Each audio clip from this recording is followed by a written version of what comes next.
Mapanood mo tong video na to, pwede ba kita maging supporter kahit wala akong maibibigay sa'yo, kahit naka-injector lang ako at di ako marunong mag-edit.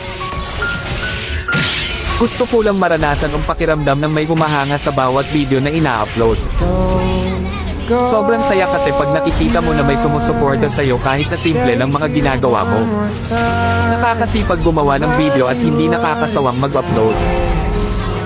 Sa panahon kasi ngayon, pag wala kang maibibigay ay malabo ka pansinin ng iba, sa halip puro masasakit na salita pa ang mababasa mo, nakakalungkot man isipin pero yon ang totoo. Di ko naman nilalahat pero karamihan ganon. Ang hirap kasi pag walang talent, pag di ka gwapo, maganda o sikat na kilalang tao. Ang hirap pag di ka mayaman.